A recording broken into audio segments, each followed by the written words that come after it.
All right, let's get to a situation that I think has less hope and maybe a less rosy outlook than the Packers right now.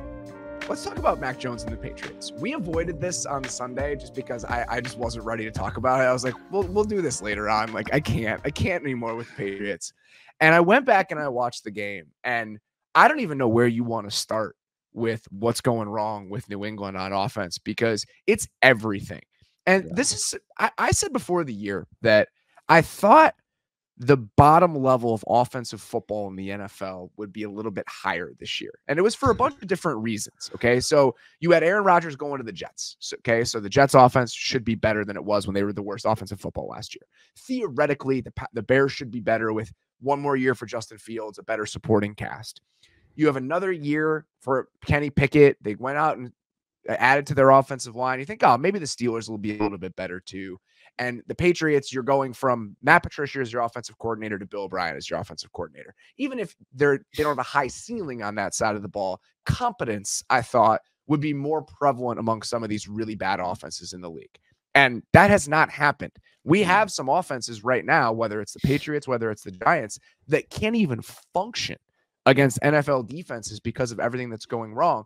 If you're trying to get to the root of why that Patriots passing game and why that offense just can't even function right now, where would you start? They don't have playmakers.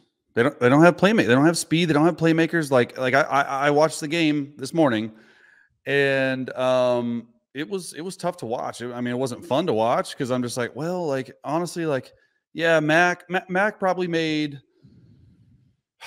4 to 5 plays that are head scratchers, but it's not like he's making a play that's a head scratcher every single time. Like his last interception got tipped. I mean, there's some, I mean, it's just a little bit weird to watch an offense that is trying to do some stuff and that's not super complicated, but also they don't have any playmakers. Like you're only, as a quarterback, you're only as good as who you surround yourself with. And ultimately, like, it's Bill Belichick who's the GM. He's the one getting these guys in. Like, it's his final call on all of it. And when you go out there and you don't have guys to surround yourself and you have Mac Jones and you're okay going with Mac Jones, you don't bring in like a big time veteran quarterback just in case Mac Jones doesn't do well. It sort of falls on Belichick, because like the only person I saw like that was like making plays out there was Kendrick Bourne. Like, I'm like, throw it to him every single time. Like he is your one guy that, to me, at least on film, just based on what I saw in the last 2 games, like he's the playmaker, right? They don't really have a run game. That's all you need to know. Kendrick Bourne is like a fine complementary piece within an offense, but if he is your best playmaker at your pass catching spots, especially against a team built like the Saints that's going to play man, and when they're playing quarters, it might as well be man with the way that they play it, and they're just daring you on every single play to create separation. If you can't, it's a non-starter, and that's just what it felt like the entire game. It was, I mean, it was just, I mean, like, give credit to the Saints defense, because they had an excellent game plan. Like, it was like, hey, I don't care what type of coverage we're in. It can be single high zone, it can be quarters, it can be man, but we're just going to match the underneath receivers. We're going to make Mac take some outside completions. We might play off coverage, but every type of coverage they played that game was some sort of match zone or man. And they had a great game plan, because up front, I mean, Mac was like, it looked a little bit toward the middle of the game, into the game, middle part of the game, where he's hitting his back foot and pressure's in his face, and he's just not even trying to step up in the pocket. He's throwing off of his back foot, and he's not the guy that has the strongest arm in the world. It's okay. It's not a bazooka, right? Like, it's not like one of those things where you can just like, every single throw it was just, he was not stepping into it. I don't know if it was because he wasn't trusting his offensive line. I don't know but all that matters too. And there were some plays open and some throws open, and he made some plays, but it was bad, man. It was tough to watch as an offensive guy. Against the Cowboys, it felt like there was a certain point in the game where he just short-circuited and was no longer playing within the offense. And like you're talking about, it feels like his footwork, his feel for the pocket, the way he's moving through progressions within plays, that there is just something where there are wires crossed, and he can't even process the position right now.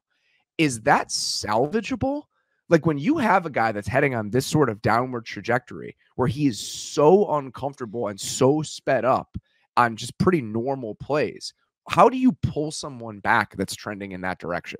Well, it's hard. It's hard. Like I wouldn't say it's not salvageable, but I would say that it's definitely not helping his confidence. And we've talked about on this show a lot. I'm a big believer.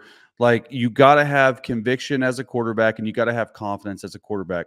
I'm not seeing any of those from Mac Jones right now, and that's what's a little bit scary because it's not like they have a all-world beater behind them. Like they go to Bailey Zappi. Like, are you looking? I mean, I think we're looking possibly at like the last season Bill Belichick's the coach. Like Robert Kraft's going to go in, and their relationship has always been contentious. And it's like, dude, like, listen, you're going to be the best coach ever to play the game. I get it. We're not going to fire you during season, but you take back-to-back losses by over like almost 69 points combined. Like it's just, to me, it's just like, I almost feel like a little bit embarrassed for Belichick because it's just like, I don't want people remembering him for his Mac Jones years. Right. And they won't, down the line, his legacy is Tom Brady, tons of Super Bowls, all that stuff. But it's tough to watch, especially because you bring Bill O'Brien in and you think he's going to change the offense, but the offense doesn't change if you don't have speed and playmakers on the outside. It just doesn't happen like that. When you're a quarterback and you just have no one that can win in those situations and you know it, how does it change the way that you have to play the position? Well, you're a little bit hopeless, right? And it's just like you're going back and like, all right, like I have to make, and it's one of those things where like, all right, look, I got to make all these tight window throws now. Like I just got to play. Like it puts a lot of pressure on you to be like, all right, I got to make every single play that comes my way because I don't know if I'm going to get another chance to do it. And if I miss a throw that's semi wide open, that might have a chance to be a big play. I'm like, oh, that's one of our 3 or 4 big plays that I missed. Like, oh gosh, like head in the gutter. Like, and I'm not saying Mac's like that because he's not, and he's going out there, but it just doesn't look like it's clicking, and it doesn't look like he is like you said, he's not processing the information because I think he's getting frustrated with the lack of offense that they've been able to put out. I mean, it's absurd, and the turnovers come, and then he tries to do too much, and it's just a vicious cycle where you can't really get out of. I was going to ask you about Belichick, and I was looking back at when you guys would have played against him when you were on specific teams. Yeah. And the game that you guys played against him when you were in Kansas City was the we're on to Cincinnati game, which is incredible that is the one game. So there's been so much discourse this week about the Brady Belichick legacies, and was Belichick's success a product of Tom Brady being there? And now that Tom Brady's gone, like how good of a coach was Bill Belichick really? Which I think is mostly silly. And I wanted to ask you, as somebody who has had to play against him, who's had to prepare for Bill Belichick as a defensive game planner, what sort of defensive coach is Bill Belichick, independent of whatever is happening with Tom Brady in the offense? Oh, I think he is like top 5. Like I really do like just pure defensive coach. The dude is awesome. Like we've always had, for the most part, teams I've been on, we've always had success against him. But what he does, it's not super complex from their defensive side, but what it does on offense, it presents you with a lot of different looks. It's a bunch of man and it's a bunch of 2, but they're going to play man coverage 10 different ways, and they're going to play cover 2, some sort of cover 2 coverage 8 different ways. So they have 18 different ways to play 2 coverages. And so as a quarterback, it gets a little bit uneasy at times, and you think that you don't. And I think that's where Andy Reid ended up figuring out, I'm not sure what they're doing defensively this year, but a lot of times that they're playing this cover 1 and these cover 2 looks, they're only rushing 3.